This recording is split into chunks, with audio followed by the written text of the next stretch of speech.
Ben, Rafael Quintilla Pereira é antropólogo, é economista, é escritor e documentalista. O sea, como vedes, é unha persona moi completa en todo, porque é licenciado en antropología social e económica. É unha cosa que ten que ter moito interese en facer esas cosas porque son complementarias. Bueno, aquí non lo digamos. Sí, claro, a economía é un produto ou un subproducto da cultura. O sea que... Por outra parte, ten un máster en educación secundaria, o sea, que tamén é profesor. É especialista en patrimonio inmaterial e proxectos de posta en valor do patrimonio. Investigador, formador e divulgador nos campos da antropoloxía e da historia de Galicia. Exerce como profesor rector de antropoloxía na UNED de Pontevedra, que é de Pontevedra, a todo isto no origen que era de Pontevedra. E aparte disso é un antropólogo profesional na empresa Aporigine, Antropoloxía e Xestión Cultural, que foi a empresa con que contactamos nosotros en investigación física.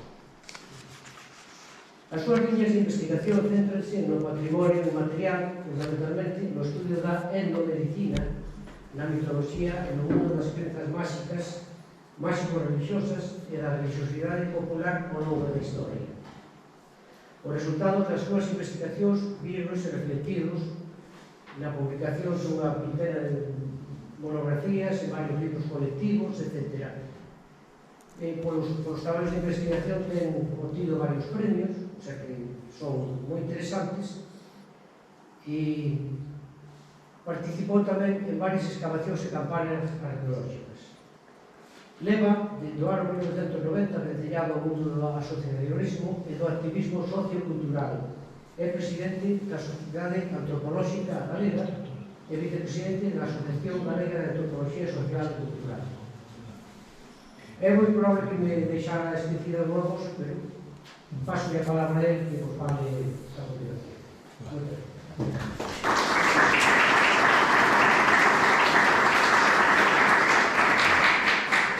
Moitas gracias. Bueno, moitas grazas por vir esta tarde de venres a escoitarme a min, que non son daqui nin da parroquia nin da zona, pero sobre todo moitas grazas a Mariña Patrimonio por ter a sensibilidade de promover unha iniciativa a prol da investigación e valorización do patrimonio inmaterial que, por desgraza, todos sabemos que é, digamos, como o fillo ou irmán pobre do patrimonio, que menos se presta atención porque parece que é menos evidente, cando é moito menos evidente. Para min tamén creo que é a parte fundamental da cultura dun pobo, non? Pero sempre se considerou así algo secundario, non? Vemos que cada vez se está tomando máis conciencia da importancia do patrimonio inmaterial, do que a veces é un pouco difícil de explicar, e iniciativas como esta pois son fundamentales para a súa conservación, non? Porque, sobre todo, o patrimonio inmaterial, como eses aspectos da nosa cultura que abarcan a nosa ideoloxía, a nosa cosmovisión, o que creemos, o que pensamos, os oficios, os saberes, as prácticas rituais, as prácticas festivas, a lingua, a literatura oral, todo iso é o que configura a nosa cultura, en esencia. O outro son creacións materiais que afloran da nosa cultura, pero que transmite a nosa cosmovisión como pobo é o patrimonio inmaterial. Que ainda que se chame inmaterial non quere decir que sexa todo intangible, non? Porque a veces tende un concepto un pouco confuso. Quero decir, por exemplo, todos os saberes tradicionais, cestería, carpintería de ribeira, todos eses saberes son patrimonio inmaterial. Pero as ferramentas, os lugares onde se construyen os barcos, tamén é patrimonio inmaterial, ainda que sexan cousas físicas e espacios concretos. E digo isto porque moitos dos elementos do patrimonio inmaterial que estudamos na Mariña e en outros lugares están vencellados a elementos materiais da nosa paisaxe. E máis, o que lle dá sentido, o que dota de sentido e de significación a eses lugares é ese patrimonio inmaterial, esas historias, esas creencias. Poñamos un exemplo, un penedo é un simple penedo, non? Un xacemento arqueolóxico, un castro, unha igrexa, unha capela, ten un valor patrimonial, un valor artístico, non? Un penedo pode ter un valor xeolóxico ou natural, Pero si de repente ese penedo deixa de ser unha simple pedra de granito e é o lugar onde na mañanciña de San Xoán aparece unha moura peiteando os seus cabelos con un peite dourado e sai unha galiña cos pitos de ouro e ali a xente iba a facer unha romería o luns de Pascua e al lado hai unha fonte, entón xa é outra historia. Entón, se se entende esa riqueza patrimonial, ese discurso, esa interpretación que fai o pobo da súa paisaxe, ese ben adquire unha dimensión dun elemento a protexer. Se non se coñece ese patrimonio, é unha simple pedra, e mañán fan unha pista ou amplían unha estrada e se pode levar por diante porque non ten ningún valor. Pero cando coñeces as historias que se construen ao redor dese lugar, ese espazo adquire unha dimensión totalmente diferente. E entón xa é un lugar fundamental para entender a nosa cultura e un lugar a conservar. Por iso é tan importante entender como moito do patrimonio inmaterial está construído sobre lugares concretos, sobre elementos concretos, sobre unha fonte, sobre unha capela, e outras veces non. E máis, podemos ter tamén elementos como estos que, cando desaparecen, desaparece a historia que lle dá sentido. Se ese penedo da Moura desaparece, as historias que falaban del acaban esvaecidas no tempo. Se ese manancial de auga, pois porque se abriu unha trincheira para meter unha vía rápida, desaparece, se ese manancial era un manancial curativo, onde iba a xente a curar as verrugas ou tal, pois desaparece esa tradición, desaparece ese rito, desaparecen esas crenzas. Por eso hai que entender a relación que existe entre os dous elementos, porque a conservación dun depende da conservación do outro. Se perdemos o elemento material, co tempo desaparece a historia. Pero se non conservamos a historia, se non coñecemos a historia, o elemento material non ten ningún valor. E entón, así pasa que son destruídos, e iso podémoslo comprobar durante o traballo de campo, por exemplo, con moitos elementos materiais que non son, digamos, xacementos arqueolóxicos en sí, pero que teñen esa especial carga simbólica e que coas parcelarias e con outros procesos de reordenación do territorio foron destruídos, perdendo precisamente todo ese legado, todas esas historias que non son contos de vellos, nin son supersticións, nin son tonterías, nin falsas crenzas, sino que son relatos que falan de nós, o que nós, como pobo, construímos ao longo de xeracións para explicar o noso mundo. Por iso é tan importante, non, estudar estas cousas. E por iso eu agradezo enormemente a sensibilidade de Mariña Patrimonio, os compañeiros de Mariña Patrimonio que levan anos e anos loitando pola defensa do patrimonio na Mariña e que agora, pois, tamén poñan a ollada no patrimonio inmaterial é fundamental. E tamén o meu agradecemento a toda a xente que colaborou. Non se pode facer un traballo de investigación recollida de patrimonio inmaterial sin falar coa xente, porque a xente son os depositarios destes saberes. E moitas veces son depositarios sin saber nin siquiera que son depositarios de saberes, porque durante xeracións se lle dixo que estas cousas non valen nada, non teñen interés, son contos. Mesmo hai xente que pode ter incluso complexo ou medo a falar destas cousas porque pode pensar que os etiqueten como, bueno, mira que ignorantes que creen nestas cousas, cando é todo o contrario, son sabios, porque son depositarios dun saber, a veces milenario, non? Entón, a veces preguntas a xente e vostede coñeza, non sei, a veces porque nese momento non se lembran, porque igual non asocian que esa historia que levan escoitando, repetindo, ten un valor, ou que sirve para, ou como é algo tan cotiá, pois que esa fonte sea curativa, bueno, toda a vida non lle dan importancia, pero sí que ten unha importancia. Por que decidimos que esa fonte é curativa, esa outra non? Entón, cando a xente percibe que estas cousas teñen valor e que sirven, pois soltanse a contar e a falar. Cando escoitan a outros que contan estas historias, pois na miña aldea tamén había esa, pois mira, ahora me lembro tal. E gracias a esa rede, a esa comunicación, pois é como pode aflorar todo este legado e temos a oportunidade de recollelo e seguir transmitindo, porque durante xeracións toda esta cultura transmitiuse de forma oral, de avós, pais a fillos.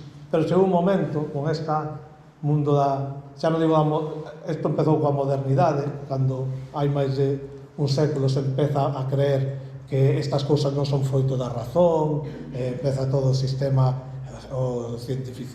todo o desarrollo científico, a razón, tal, non sei que, e se empeza a minusvalorar, non, todos estes coñecementos, e chegamos á actualidade onde se dan os casos de que un rapaz de 15 anos pode vivir ao lado do Penedo da Moura ou da cova onde hai unha galiña cos pitos de ouro ou dunha fonte milagreira ou vai todos os días a bañarse a unha praia que se conta que hai unha cidade asolagada e non sabe nada.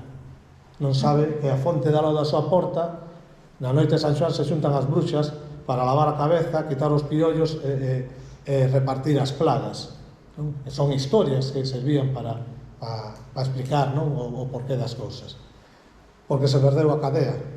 Entón, hai que recuperar, hai que redignificar, non digo dignificar porque estas historias sempre foron dignas, senón volver a poñer no seu lugar e que a xente non teña problema por contar e que a xente nova se interese.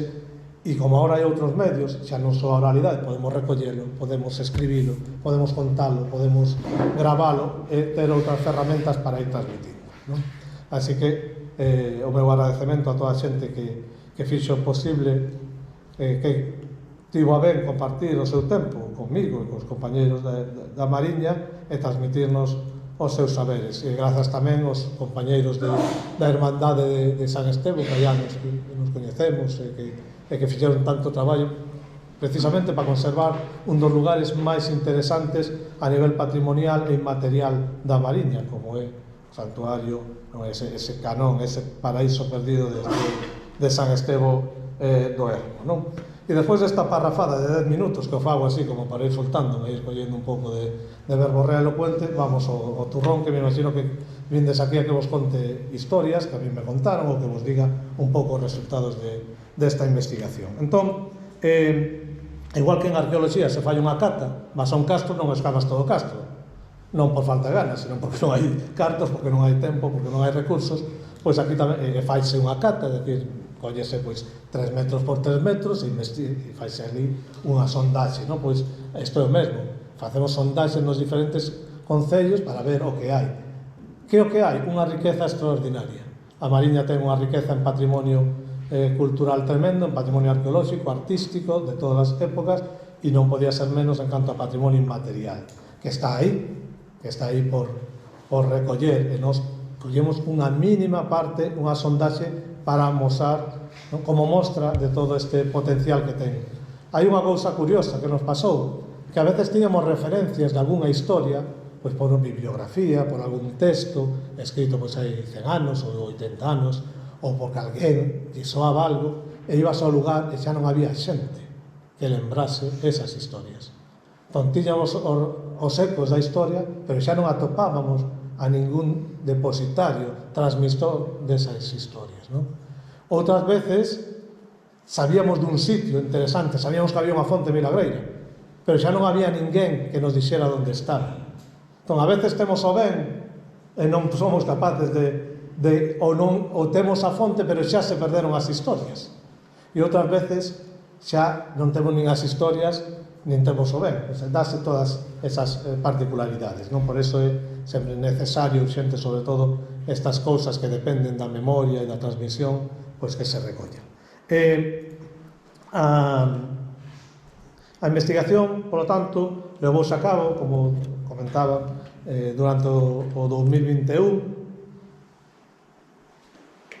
tempos de pandemias tamén difíciles para facer este tipo de traballos, pero un tempo tamén que incitaba, non, a falar, non, a poder recuperar ese contacto personal e a fala, e traballamos diferentes, pois non só concellos da Mariña, senón incluso algún limítrofe, como de Trabada, porque había historias que eran comuns e nos servían pezas do puzzle para entender algunhas cousas de aquí. Pois no concello de Ribadeo estivemos vendo o tema das pisadas do Encanto, o Pedrón do Souto da Veiga, moi interesante. Agora falaremos de algúns deles, non podo falar de todos, pero falaremos de algúns deles que teñen así historias que eu creo que merece a pena. O Marco da Pena Verde no concello de Trabada, o goño branco, un destes exemplos de elementos que a parcelaria casi destrue e que ninguén lle dá valor. En o Concello de Barreiros tivemos na ermida de Santa Ana, San Estevo do Ermo, San Miguel de Vilachá, nas Prallas de Balea, falaremos de todo isto, na Capela de San Bartolo, en Fermo, na Capela de Santa Eufemia, en Xove, na Cruz do Pau Vello, en San Tirso, nas encruceladas da Cruz, no San Antón de Ventoselle e en Viveiro, na Cova de Encanto, entre outros lugares. Entón vamos a ir vendo algúns destes sitios, non?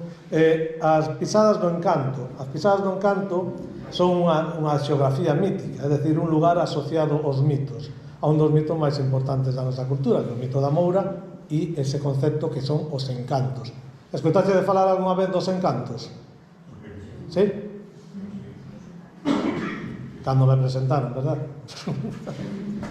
Bueno, sí, o encanto é un concepto moi amplo, porque pode ser unha galiña con pitos de ouro, pode ser un tesouro, pode ser un mouro, pode ser unha moura, pode ser un home que saia a cabalo dun sitio, o sea, pode ser moitas cousas. Por que?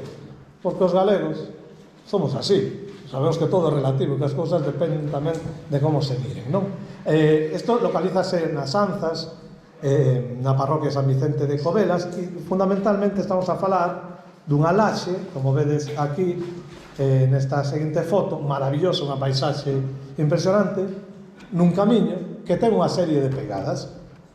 Unhas pegadas ten esta forma máis, digamos, zoomorfa de animal, como a pouta dun lobo, dun oso, e outras parecen pegadas humanas, vedes por aí que se ven como unhas pegadas, non? Bueno, claro, a xente construye historias para entender e interpretar a súa paisaxe. De repente tes unha pedra que desisto, que ten unhas marcas como se alguén deixase as súas pegadas. Vedelas aquí. Vedes? Quen pode camiñar por unha pedra e deixar as súas pegadas? Un ser extraordinario. Que seres extraordinarios hai na nosa cultura? As mouras, por exemplo, que construíron todo. Entón, isto é a proba palpable da existencia dun ser mítico que creou todo en Galicia. Entón, como interpretamos isto? Pois a través dun relato mitolóxico. A mitoloxía e a historia sirven para o mesmo, para darnos un discurso para entender o noso mundo. Por isto é tan importante, non? Un dende unha perspectiva simbólica e outro baseada en supostos feitos que ocurriron. Habería que discutir porque a historia basicamente é literatura, pero bueno, en todo caso as dúas funcionan igual. Pois para a xente isto son as pegadas da Moura. Cando aparece a Moura? En días concretos do ano, cando? Na noite de San Xoán. Por qué? Porque é unha noite fundamental no calendario ritual do ano e para as sociedades agrarias. Marca o solsticio do verán, un punto de inflexión. Todas as sociedades agrarias necesitan calendarios para saber os tempos de sementeira, de recollida, e iso faise en base a fenómenos astronómicos. Por lo tanto, dotar de significados eses momentos do ano, ritualizalos, convertilos en festas de carácter especial, é unha forma de fixar o calendario. E entón, o sea, todo ten un sentido, non son cousas que non teñan sentido. Por tanto, na noite de San Xoán, aí aparece unha galiña cos pitos de ouro, o tesouro da galiña cos pitos de ouro, e aparece un encanto, que é unha mullera que deixou esas pegadas. E se un aparece aí na noite de San Xoán, pois igual pode coller o encanto ou coller o tesouro, ou pode acabar metido na Peneda, que é onde vive o encanto, porque os tesouros están encantados, non? Entón vaise creando eso que chamamos a construcción cultural da paisaxe, interpretando toda a nosa paisaxe dende esta perspectiva, non? É un lugar maravilloso, ao lado das augas, xa non só a nivel paisaxístico, senón por toda esta riqueza que relaciona con esa noite de San Xoán. Sabes que é unha noite máxica, no sentido de que é unha noite na que acontecen cousas que non poden acontecer noutros momentos do ano. Por eso é propicia para a adivinación, e a xente pois botaba clara de ovo no vaso de auga para adivinar o futuro. É unha noite para a fertilidade, hai o baño das 9 ondas. Se tendes un limoeiro, un laranxeiro que non dá froito na noite de San Xoán, dalle unha malleira. Eu fixe no ano pasado, nunca tiña na finca, e ora dá uns limóns acojonantes, de verdade. Dixen, vou experimentar, levo toda a vida escoitando isto, será certo? Metinlle unha malleira, home, tampouco tronzalo, non é ir con unha motosierra. Se fora un eucalipto, sí, pero era un limoeiro. Entón, dinlle unha malleira, e agora dá uns limóns tremendos. O sea que a xente non é parva, cando fai algo, toda a vida por algo será. Ben, É unha noite máxica, unha noite onde aparecen as bruxas, onde hai espíritus, verdad? Outra noite máxica do ano é esta que vai vir agora, a noite de defuntos. Isto que agora un postmodernos chaman jalopín e cousas así, non? En fin, pero ese é outro tema, se me meto aí, entón xa me enveneno. Ben, noites especiais que quedan marcado o carácter especial desas datas precisamente na propia xeografía con historias como esta. Ademais, este lugar está moi perto do Castro da Pumareira. Todo o patrimonio arqueolóxico está interpretado desde unha visión mitolóxica. Non hai un castro galego que non está asociado a lendas. É unha forma de fixar a memoria. Cando ti estaba na aldea e vías un castro, que a xente non era un parva, sabía o que era un castro.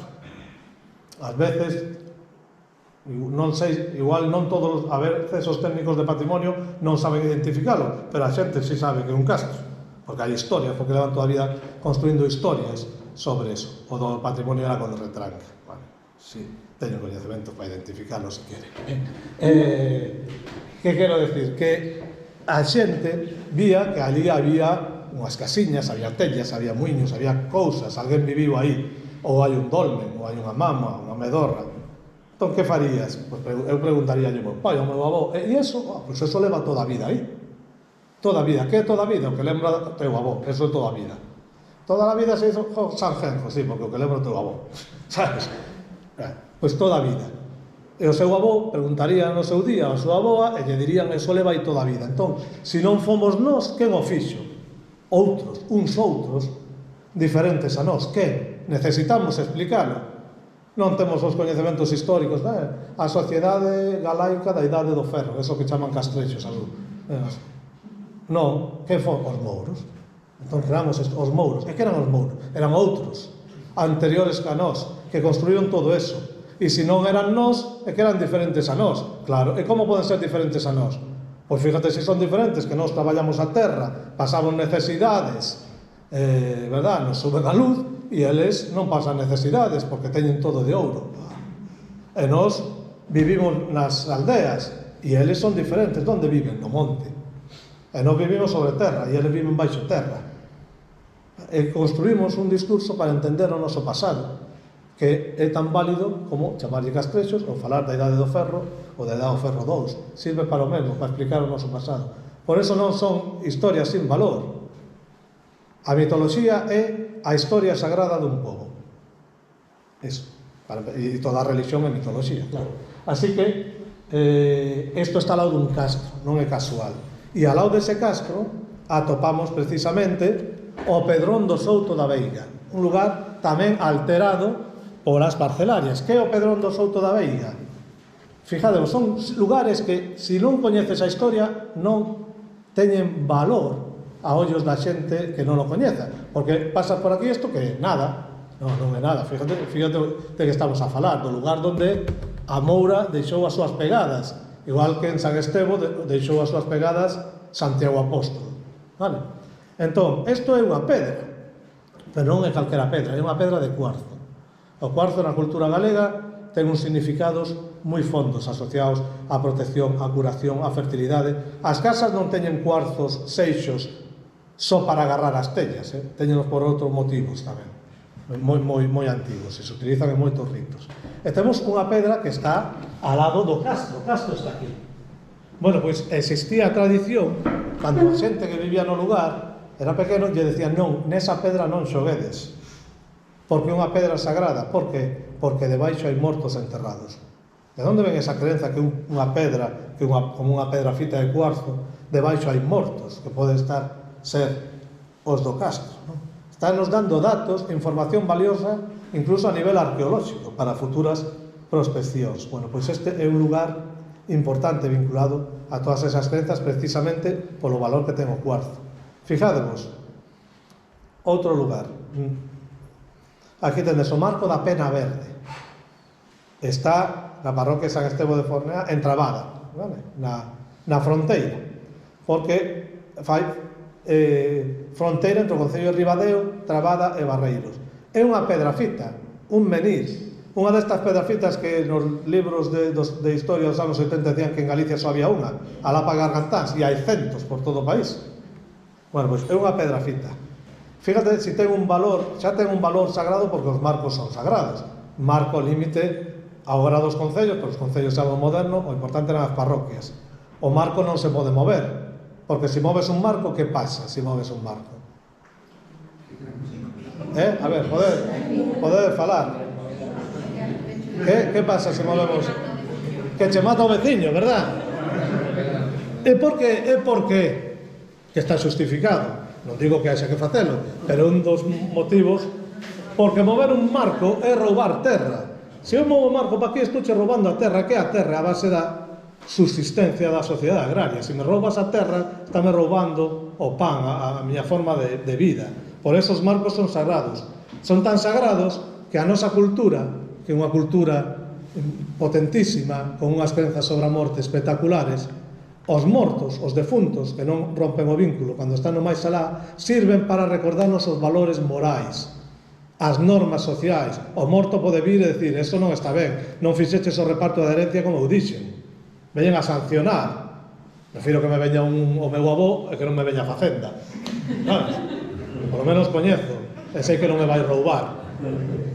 Entón, nas crenzas galegas, que move un marco está condenado a vagar como alma en pena coa pedra en riba, hasta que o volva a devolver. E teño recollido historias por Galicia de xente que se lle apareceu os seus fillos para decirlle que por favor volvera a colocar o marco no seu sitio cando lle roubou o arar, movías un pouco, un rego máis, ibas roubando, e non podían descansar. E se lle apareceu os veciños como alma en pena para decir, oi, arréglame isto, que senón eu estou... E se o din, será porque é certo. Ou por lo menos ten máis credibilidade que algúns que se xuntan no Parlamento a falar. Ben, pois a pena, o marco a pena verde non só é un medir, non só un elemento arqueolóxico, sino que é un marco que ten un valor sagrado e ademais ten un tesouro dos mouros debaixo. Non o credes? Mira, aquí tendes o mouro. Vedes aí que cara de está o mouro tapado para que non lle identifique facenda e lle pida o quinto real, ¿no? Que había que darlle o rei cando tapabas ouro dos mouros. E ademais, hai unha historia que recolleu no seu día Moncho Boa, que di que este marco trouxo na cabeza unha abella, o sea, a abella moura, mentres comía castañas. E isto que parece unha tontería é unha das cousas máis interesantes de todo o patrimonio da Mariña. Eu escribí un artigo de 30 páxinas só falando da abella que come castañas, de esa abella con mayúscula. E veremos porque a mitoloxía dos mouros, da moura e da abella está en toda Galicia, pero a moura bella que come castañas, ou como digo en Trabada, que colle zamelgos, que son as castañas cocidas, só o recollín aquí. Non existe noutro lugar, que eu saiba, obviamente, de Galicia, nin atopei bibliografía ninguna. Só atopei unha cousa similar en Malta, porque en Malta, esa illa pequena que está aí no Mediterráneo, que é un país que é máis pequeno que a Mariña, pero é un país, ten uns monumentos megalíticos impresionantes, uns templos de hai 5.000 anos con pedras brutais, e ali din que o fixo unha moura que iba con un neno fiando, e a moura iba comendo fabas, non iba comendo castañas, iba comendo fabas. E sabes en que se parecen as fabas e as castañas? Que se conservan do agua. Mira, a castaña identifícase cos mortos. A castaña identifícase cos mortos, vale? É un froito asociado á morte. Nos magostos deixamos castañas para os defuntos que veñen. A castaña que estrala no lume é un alma do purgatorio que alcanza a gloria eterna. Por eso sempre hai que deixar algunhas sin peliscar. No inverno as almas dos difuntos se meten nas castañas para estar quentes ao lado da lareira. A castaña ten que ver coa morte e a vida. E a fava tamén, pola forma, parece un embrión. En todas as culturas se asociou a vida e a morte. Pero non é eso. É que as castañas e as fabas producen gases. E os gases, a expulsión de gases, isto me levaría para outra conferencia que ten que ver con Troido, está estudado a nivel antropolóxico como a migración das almas o máis alá, a expulsión das almas o máis alá, está relacionado cos gases, con botar peidos. Pero eso quedará para outra conferencia, se queredes. Explicamos por que comer castañas E aí pode estar a clave de por que comer castañas cocidas liberaba almas do purgatorio, porque botas peidos, e os peidos é a emanación de gas que levan as almas ao máis alá. Por eso, cando acaba a invernía, o oso sai da cova, sal da súa hibernación, marca a chegada do entroido, que é o final do inverno. Quen sai no entroido? O oso. Por qué? Porque está marcando o final do inverno, é a última mascarada invernía, a partir de aí chegará o bo tempo. Sai o oso, que sai o oso, e que fai? Bota un peido, e con eso expulsa as almas dos mortos que están dende defuntos hasta o entroido, acompañándonos, e teñen que volver ao seu mundo. Pero isto dá para falar longo, pero que saibades que cada vez que botades un peido estades axudando os vosos difuntiños. Bueno, ben, e por que é tan interesante? Porque atopamos 3 lugares na Mariña coa mesma historia. Outro, verémoslo despois. Ben, seguimos avanzando. A Capela de Santa Ana, bueno, tivemos esta historia de Santa Ana impresionante, porque a lenda etiolóxica fundacional da Capela de Santa Ana entronca directamente coa mitoloxía grega. O sea, a xente estáche contando historias que xa se contaban na mitoloxía grega hai 2800 anos. Digo 800 anos, 2800 como mínimo, porque a Ilíada, onde se fala, non, de mitos gregos, é do século VIII, non? E que nos din da Capela de Santa Ana? Bueno, podería contalo alguén que está aquí presente mellor que a min, pero Santa Ana conta que naceu da perna, non? Xeonllo do seu pai. Entón non lle recoñecía a paternidade ao pai, porque nacer dunha perna, pois como que non era o mesmo. E o pai perseguía, pedíndolle que chamara pai, hasta que ela recoñeceu e dixo papá, e ali onde se produciu ese feito, fixose a capela. Pero non sei se sabedes que cando vamos aos mitos clásicos, mirade, sabedes quen é este? Dionisos, un dos deuses máis importantes. Dionisos de onde naceu? Da perna de Zeus. Fixadevos, aquí nun concello aquí ao lado estánche contando a xente unha historia que ten 3000 anos, adaptada ao seu contexto. E non só eso. Aquí vedes Acena, Atenea. De onde naceu? Da cabeza de Zeus, directamente. O sea, son cousas, nos daría para falar moito máis. Pero mirad a importancia destas historias, a profundidade que teñen. E iso está aí ao lado. E pasas pola capela, é unha capela máis, non? Pero a historia é o que lle dá un valor especial ao lugar. Os ollomaos, aquí vos estades acostumados aos ollomaos, pero son das Rías Baixas, ali non hai ollomaos. A xente que quería este poderoso amuleto, este opérculo, viñan aquí a collelos. O primeiro ollomao que me regalaron deumo un amigo arxentino que volveu con 20 e pico anos do Río da Plata para aquí, de orixe galego, e regaloume o ollomao que lle regalara a súa avoa cando emigrou a Argentina, que o levou daqui. Boa sorte. Sí, boa sorte, pa lá e pa cá. É dicir, temos unha praia, un lugar que é un lugar de peregrinación, como un santuario, onde a xente vai a buscar un obxecto de poder que lle permite curar determinadas doenzas e que lle permite protexerse contra o mal, os ollomaos.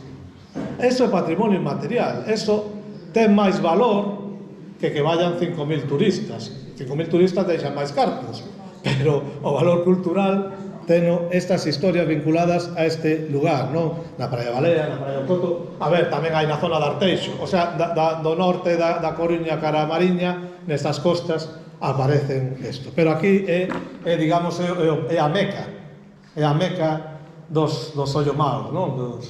Ou outros lle chaman ollo de Boi Vidal, ou como querades, non? Pois esa é outra historia fascinante. Eu teño estudado moito isto por estudar os amuletos. Bueno, xa estivemos unha vez aquí falando do alicornio e tal, e entón é un tema que me parece moi interesante. A Capela de San Bartolo. A Capela de San Bartolo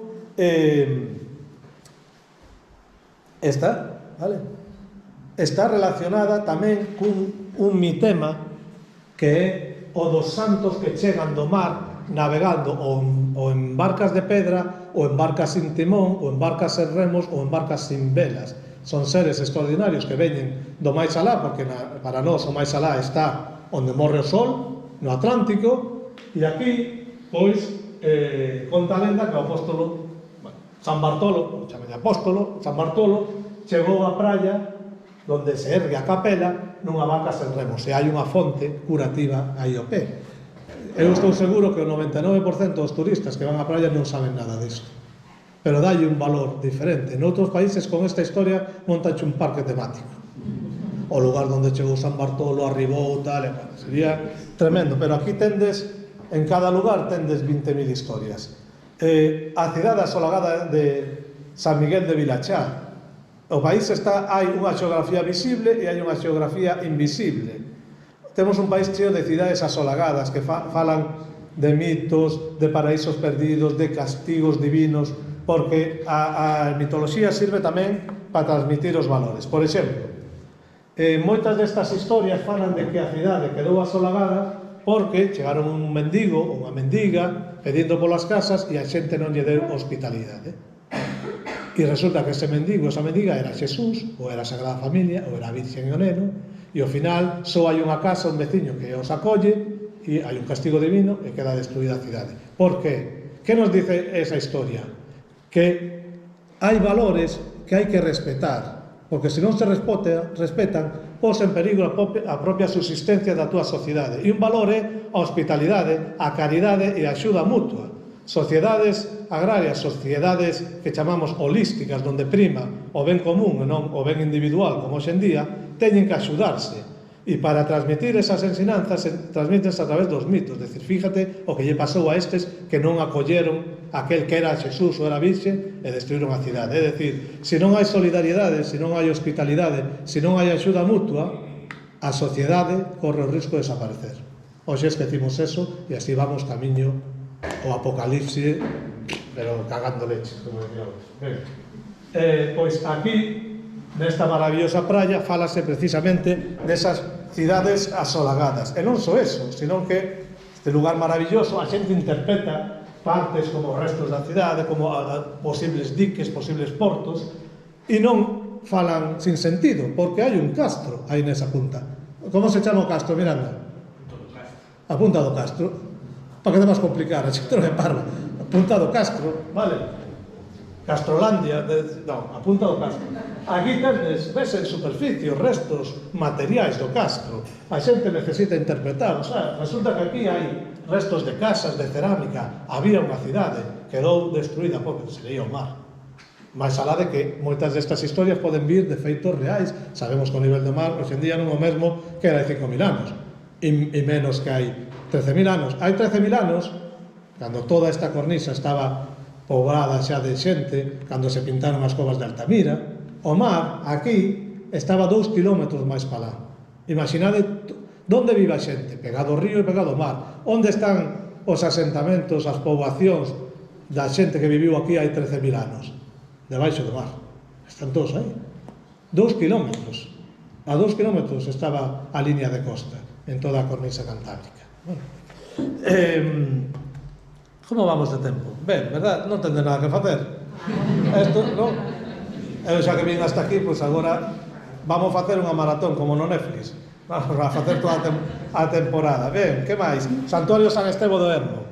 Aquí poderíamos falar toda a noite. Como xa vin un día falar de San Estevo do Ermo, non vamos a estendernos moito máis, porque isto sí que é un parque temático, pero está en Barreiros, aí tendes fontes curativas, a fonte de Santa Rosa.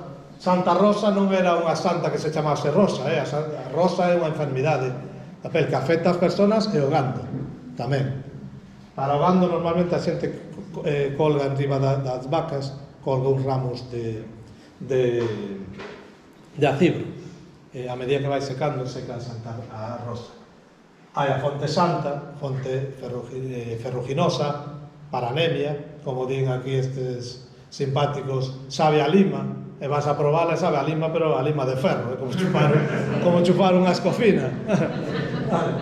Ben, temos a romería, temos o rito de poro santo, do contacto co sagrado, temos a lenda do cabalo de Santiago, maravillosa, aquí tendes o lugar increíble. Só vou comentar a lenda, porque está a pegada que está no cartel, non?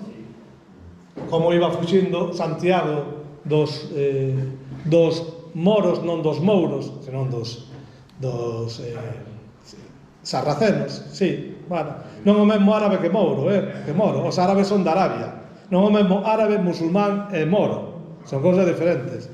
Os árabes son musulmáns, pero son musulmáns tamén os senegaleses e non son árabes. E os do norte de África son moros, da antigua Mauritania, Maurus, da Mauritania romana, por eso se chaman moros, non é despectivo, son os moros, que son bereberes, é dicir, amasí, o pobo originario do norte de África, que é un pobo mediterráneo, maravilloso. Ben, pois iba Santiago Apóstol con San Estevo fuxindo, perseguían as tropas de, vamos de Almanzor, por decir algo, así coñecido, e chegaron ao cañón, e claro, e saltaron a cabalo, fixeron, e saltaron. E Santiago Apóstol, que xa está especializado en saltar por todos lados, saltou de Xermade hasta Santiago, hai en Xermade unha pedra onde están as pegadas do último santo, saltou hasta Santiago, pois saltou, pegou un chimpo, e chegou ao outro lado, pero San Estevo non estaba tan entrenado como o patrón, caeu, esnafrouse, afociñou aí no fondo, ali morreu e ali se fixo o santuario, un mito fundacional, non, relacionado con San Estevo. E esas pegadas no chan dan veracidade ao relato. Como vai ser mentira se está aí a pegada do santo? E a pegada do santo, a historia sirve para interpretar unhas huellas raras no chan que non sabemos que a fixo. Un ser extraordinario, a Moura, pero cando chega o cristianismo xa non é a Moura, é a Virxe María coa borriquita, cando iba camiño de onde? Non de Belén, normalmente cando fuxiu a Sagrada Familia de Belén, a donde fuxiu? A Exipto. Se ides ao Cairo, no barrio copto do Cairo está a iglesia da Sagrada Familia, onde din que se refuxiou, non?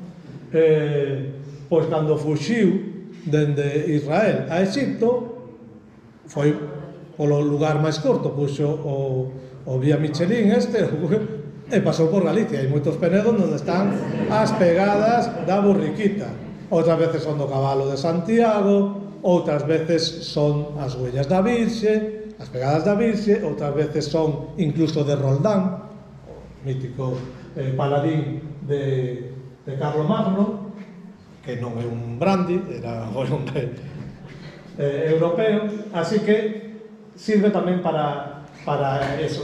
Hai unha historia moi bonita. Sabedes que cando a Virxe, si vedes que me enrollo, si vedes que isto se vai demorar moito, avisades, pero bueno, eu estou controlando o tempo, non pasa nada, antes da unha media que vamos. Ben, hai unha historia moi bonita sobre a fuxida da Virxe María. Herodes estaba perseguíndoos porque quería cargarse a Xesús. Lembrades o que pasou, non? Chegan os magos de Oriente, van falar con Herodes. Isto xa non se estudia, pero isto é mitoloxía, isto é historia sagrada, é fundamental para entender a nosa cultura e toda a cultura europea, coñecer libros de mitoloxía como a Biblia, non? O Antigo Testamento, neste caso o Novo Testamento. Pois chegan os reis magos, que non eran reis, que eran magos, eran científicos do CSIC, hoxe en día, chegan a falar con Herodes, que veñen a adorar o rei de reyes. Herodes ten ciúmes, di, oye, pois informádeme de onde está para ir eu a adorar. Os reis, os magos adoran a Xesús e marchan, e non lle din nada. Cando el se entera, que fai? Manda matar a todos os cativos menores de 2 anos, o sea que os reis magos tardaron 2 anos, obviamente, en chegar desde Irak ou Irán ao lugar, porque senón mandaría matar os menores de 15 días, non, de 2 anos, o sea que a historia, que parece que acontece en 15 días, son 2 anos. Po cual, que fai Herodes? Mata a todos os nenos menores de 2 anos que había en Belén, que aproximadamente serían entre 8 e 12, según os estudios, porque sabendo a poboación que había no ano 1 en Belén, que era unha aldea, que había sobre 600 personas, cantos nenos menores de 2 anos habería? Pois bueno, o que se mata nun dron cada vez que lanzan os americanos sobre Irak nunha tarde. E o pobre Herodes, colga o San Benito de ser un genocida, bueno, é unha broma, pero isto que digo en serio, se calcula que sería sobre unha dúcia de nenos. O caso é que fuxiron E hai dúas historias de como se salvaron, galegas, recollidas. Unha é que di que como San José era carpinteiro, cortoulle as patas á burra e puxollas ao revés. Entón, a burra iba escapando para Egipto, pero as pegadas quedaban ao revés. Entón Herodes foi para outro lado. Claro, vos rides, non é creíble, por qué? Porque lle cortou as patas e lle puxo ao revés. Oye, eso fan os cirujanos, Pero bueno, esa é a fantástica. Hai outra máis creíble que di que as anduriñas, que son aves sagradas, foron coas as borrando as pegadas da burra, e por eso non lo descubrí. Andabas con eso. Ben, feito este break, a ermida e a fonte milagreira Santa Eufemia, un dos lugares máis interesantes e eu creo que menos coñecidos. Está en Trasbar, en San Xiao do Castelo. Aquí temos unha capela impresionante con pinturas murais dentro, donde se fai unha romería o 16 e o 17 de setembro, donde se fai o rito de impor o santo, donde hai unha fonte curativa maravillosa, que a xente se vai curar e deixa aí os panos. Inicialmente eran os cueiros, os pañais, porque o mito fundacional do lugar é no máis fascinante que escoitei eu. A lenda de Santa Eufemia. Santa Eufemia naceu, era pastora, andaba coas vacas polo lugar, levaba unha vaca, un boi branco, perdeuno, chegou a casa, a nai botoulle unha bronca e dixo: así vayas ao inferno. Botoulle unha mala fada. Entón Santa Eufemia caeu ao inferno. Claro, a nai ao darse conta que quería rescatala, bueno, e ao final conseguiu rescatar a filla usando que os cueiros, os pañais que lle dera o padriño. A única forma de sacala do inferno era rescatala cos pañais. O padriño de bautismo tiña que vir cos pañais e rescatala. E tiña que facelo antes de que a soga lle chegara ao pescozo. Eso ten que ver coa historia do santo martirio, porque se vedes, ten unha man agarrando como unha corda. A xente interpreta todo. Estaba agarrando a corda, pois puidose salvar antes de que a corda chegase ao pescozo, porque se chegaba ao pescozo xa non saía do inferno. O sea, que tendes unha capela que se creou no lugar onde unha santa cristiana viaxou ao inferno e saiu dele. Mirade a historia. E por eso a xente iba a curar e deixaba os panos e os cueiros na fonte. Vale? O relato explica a fundación da capela e o carácter sagrado da fonte. Un sitio maravilloso. A cruz do Pau Vello, do Pau da Vella, perdón, entre Cervo, Ferreira do Valadouro, Xove e Viveiro. Outro lugar fronteirizo, outro lugar sagrado, pero neste caso xa falou Castelao, en las cruces de piedra, as cruces de pedra de Galicia fala dela. Neste caso hai teorías que pode ser unha antigua estela antropomorfa, ou un cruceiro así un pouco rechoncho, un cruceiro despois da pandemia, de estar non meses papando Ferrero Rocher, porque ten forma humana. Bueno, aí está os peches teñen a soballada. Este é un lugar único, un lugar único en Galicia. As fronteiras son sagradas. Como se explica que a fronteira é sagrada? Cunha historia. Cal é a historia? Que se xuntaban os 4 curas a merendar, a resacralizar o lugar unha vez ao ano. Ou con historias como que se chama así porque unha muller bella pasou por ali apoiada nun pau chorando e deixou a bella constructora Moura, ou porque aquí está cando ou porque a bella civilizadora puxo o marco aí para repartir as terras. Non sei se sabedes, pero unha bella construiu o río Miño. O Pedregal de Irimía foi feito por unha. O río máis importante de Galicia, a nivel de nome, construíuno a Bella Moura. E na noite de San Xoán, bueno, tamén se xuntaban, como pasa coas bruxas, ali uns homes que serían meigos ou feiticeiros a repartir as plagas de moscas que se facían. O sea, é un lugar absolutamente importante.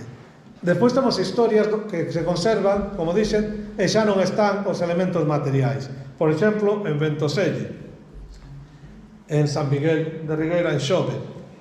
Aquí conta a historia dun santo milagreiro que existía na aldea. Era unha talla de madeira dun San Antón, o que se lle rendía moito culto nunha casa particular. Ese santo aparecera como os santos aparecen normalmente cando se nos di que apareceu un santo nunha fonte, que apareceu nun lugar, e entón ese santo a veces é un sitio fronteirizo e a xente se disputa dunha parroquia a outra para onde levalo, e que se fai normalmente metese o santo nun carro de vacas e as vacas andan soas hacia un lado ou hacia outro, indicándonos que é o santo o que decide onde quere que se rinda culto. É dicir, o lugar sagrado é constituído pola propia divindade que se fai carne na terra, decide onde quere que se lle rinda culto. E entón, ese santo apareceu e se lle rendía culto nunha casa. O cura, claro, estaba lle facendo a competencia, porque se a xente lle vai á casa do veciño e non lle vai á iglesia, entón que fixo o cura? Quedouse co santo, levou o santo a casa. A historia que nos contou unha señora despois, o seu avó, que traballou na iglesia e levaba o seu fillo, pois un día o santo, o cura, pois por o traballo de carpintería ou cantería, xa non lembro moi ben que fixera, regaloulle a figuriña do santo, e ao final a figura acabou depositada noutra familia. Pero, o típico, remodelase a casa, está no fallao, e desapareceu a figura o que se lle rendía culto, que é un San Antón. San Antón, tal como nos decía a señora, debía ser un San Antón de Padua, coa tonsura e o neno en brazos. Sabes que hai dous santos, verdad? San Antón de Padua e... A ver, estamos moi mal, estamos moi mal. Vos non vedes 13 TV, que... Aí está. O de Xaneiro é o verdadeiro, porque é San Antón Abade, o do Porquiño, asociado ao mundo agrario, campos, labradores. Na parroquia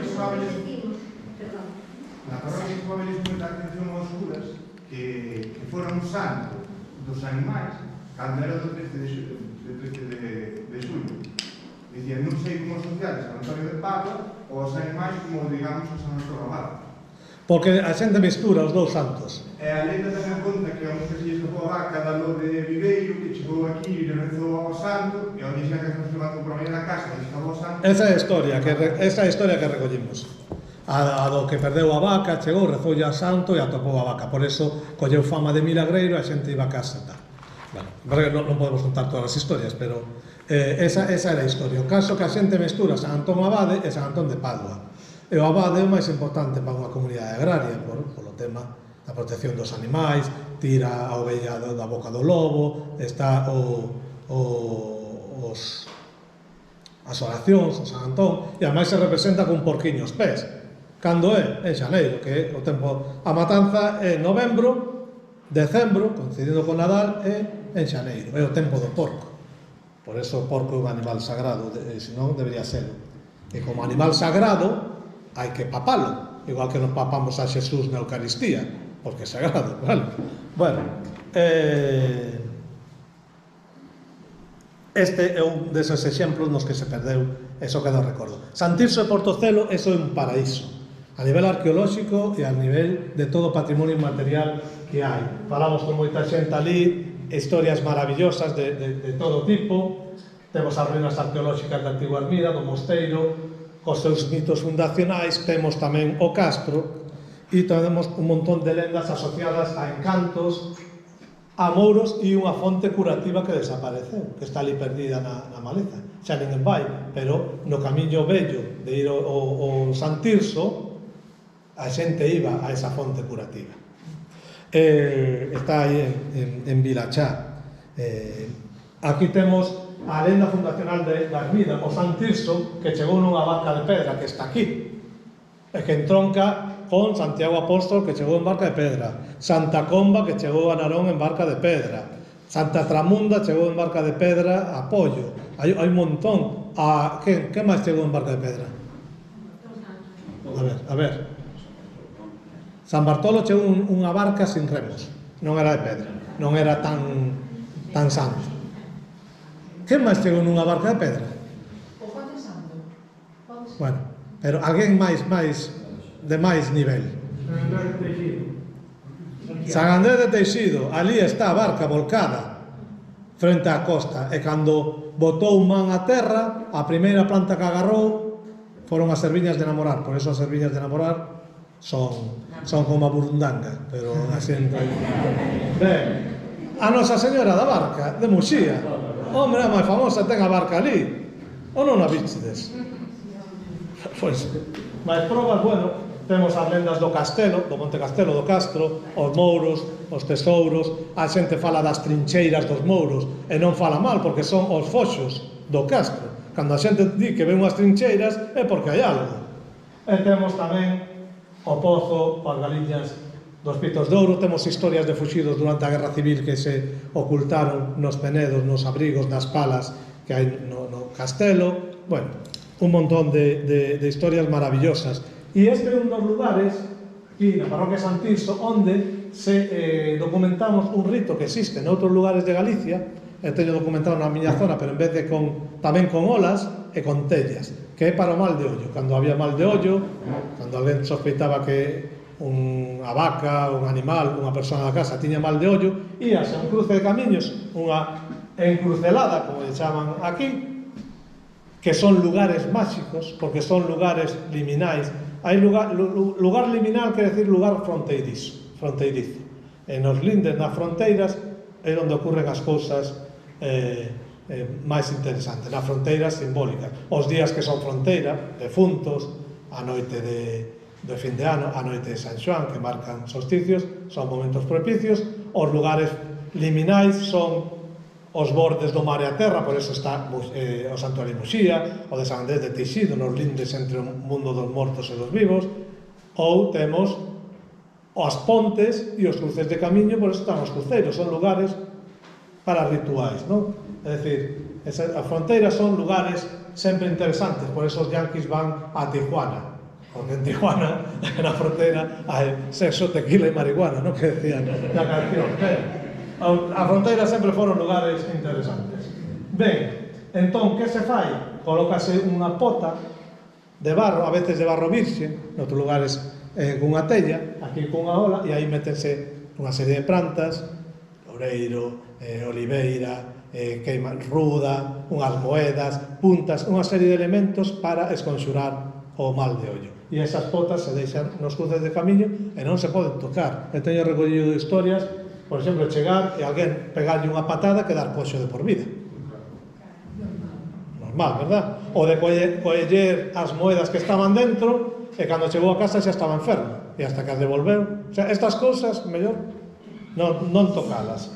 E se as tocas con gel hidroalcohólico. Ben,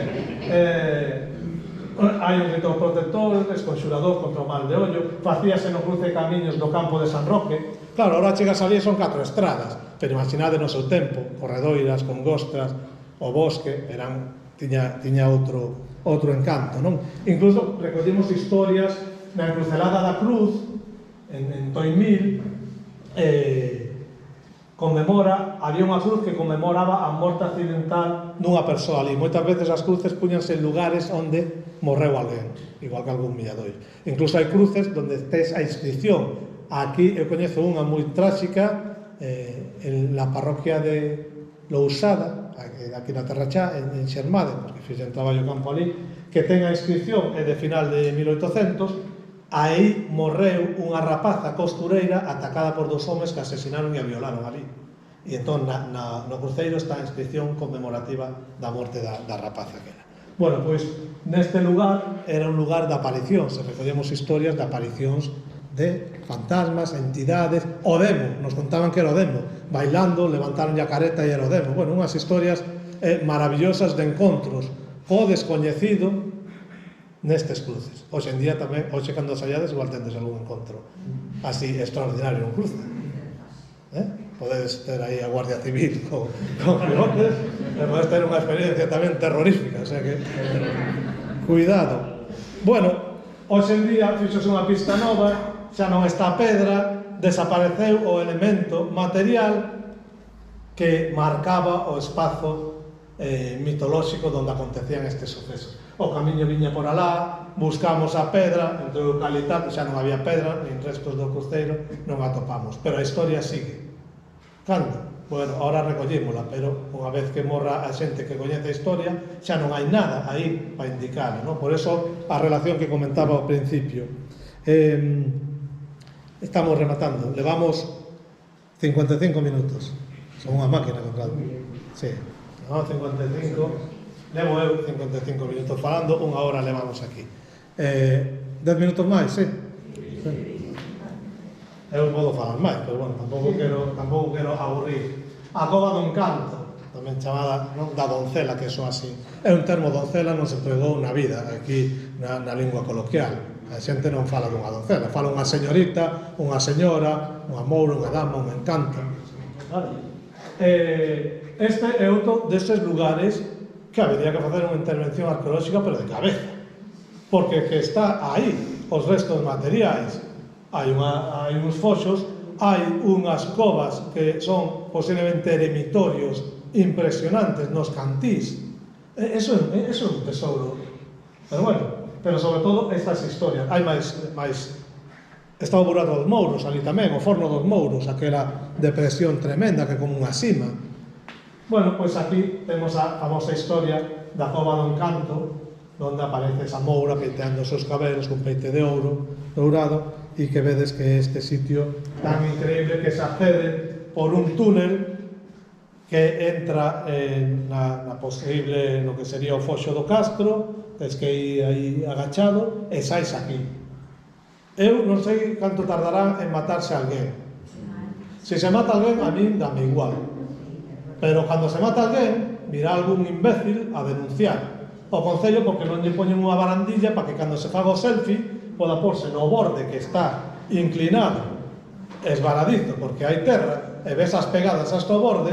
Estábamos aquí, cando estábamos grabando o documental da Moura, estábamos nesta punta, grabando, de repente, unha rapaza, eu dixen, vámonos de aquí, estaba me pondo enfermo, porque aparte, se te cae, jodeches a grabación, porque tens que chamar a policía, sabes?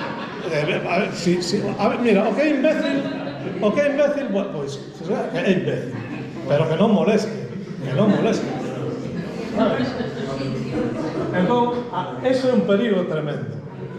Non porque así debe estar, non hai por que pôr unha barandilla, pero é un perigo porque a xente somos así, por ter unha foto se xogan a vida.